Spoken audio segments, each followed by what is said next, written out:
आतापर्यंत आम्ही आमच्या मंडळीने खूप जीवाचं रान केलं, माझं असं म्हणणं आहे. तुमचा आता मी जास्त टाइम घेत नाही, 2च मिनिटं मी पुढे भजन म्हणेल, तुम्ही माझ्या मागे म्हणा. म्हणणार का? म्हणणार ना ताई? सगळ्या म्हणा, मनापासून म्हणा. हरी नामदेव जनाबाई, नामदेव जनाबाई, सोपन काका मुक्ताबाई, बाकीच्या काही म्हणत नाही. ताई तुम्ही पुढच्या म्हणता, मागच्या आवाजच येत नाही.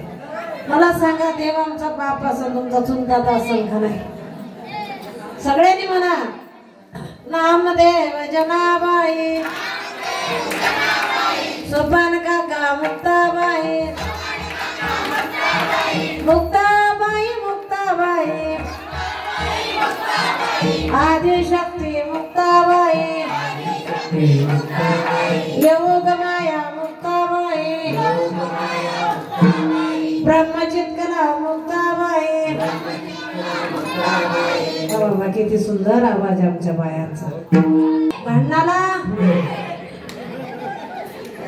कोणत्याच गोष्टीमध्ये मागे नाही आमच्या बाया. देवाची दे तुकाराम भाऊ भाकरी.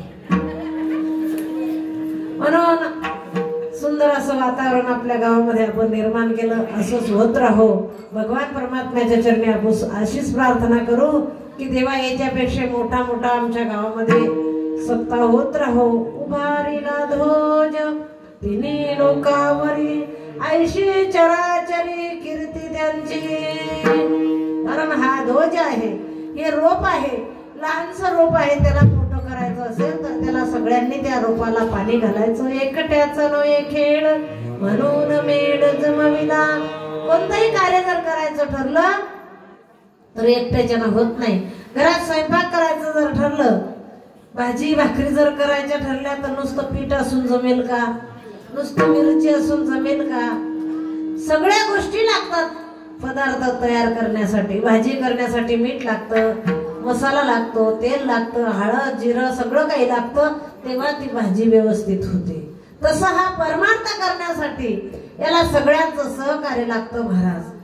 आणि म्हणून आपल्याकडून जी काही सेवा होत असेल ती इथे करा. आपण या धर्म मंडपामध्ये कोणी या चटया टाका, कोणी आपला हा धर्म मंडप झाडून काढा, कोणी कुणाकडे पैसे असेल तर पैसे द्या, कुणाकडे धान्य असेल तर धान्य. असून जर कोणी काही देत नसेल तर त्याच्या कमराला दगड बांधा आणि त्याला एखाद्या विहिरीमध्ये लोटून द्या. आपल्याला पाप लागणार नाही.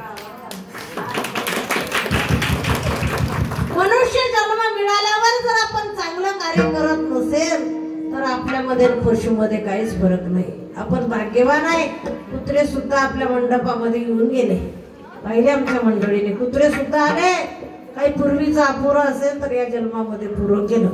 म्हणून चांगलं करण्यासाठी धर्म मंडप आहे, साधू संतांचा अवतार आहे. त्यांनी आपल्याला दाखवून सांगितलं. म्हणून माझ्या अल्पमती बुद्धीने मी अभंगाचा भावार्थ सांगण्याचा प्रयत्न केला. याच्यापेक्षा ज्ञानी पंडित येऊन तुम्हाला चांगल्या प्रकारचं प्रबोधन करेल चांगल्या प्रकारचं सांगेल. काही जर चुकलं असेल तर तुमचं लेकरू म्हणून मला माफ करा. मनुष्य हा चुकीचा पुतळा आहे. जो चुकतो तो मनुष्य असतो, जो चुकत नाही तो भगवंत असतो. ऐश्वर्य सर्व संपन्न तो एक भगवंताची जाण. ज्याच्याकडे सगळं काही आहे तो भगवंत असतो.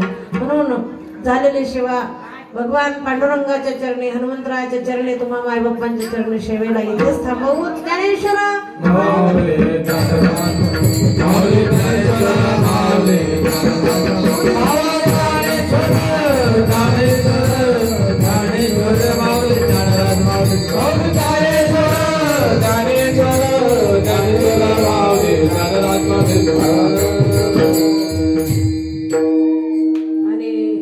मंडळीने चांगल्या प्रकारची साथ दिली. आमचे साऊंडवाले दादा, त्यांची धर्मपत्नी खूप सुंदर गाते बरं का.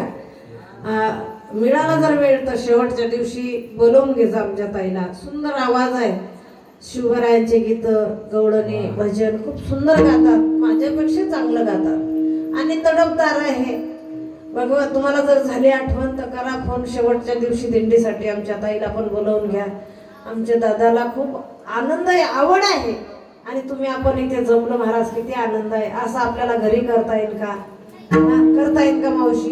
इथे 7 दिवसातच आपल्याला आनंद घेणं आहे.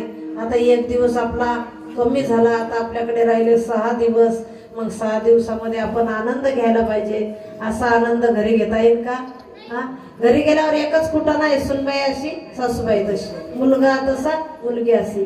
किती सांगू मी सांगू कुणाला, आज आनंदी आनंद झाला, आज आनंदी आनंद झाला.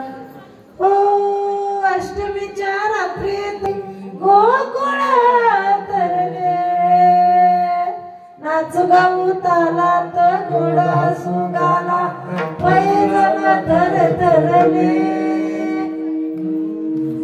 गोपी आला नटून, कृष्ण दिसतोय उठून, नव्या नवतीचा सिंगार केला, आज आनंदी आनंद झाला, आज आनंदी आनंद झाला. उद्याकडे आपल्या गावामध्ये राम प्रभू जन्माला येणार आहे. म्हणून सगळ्यांनी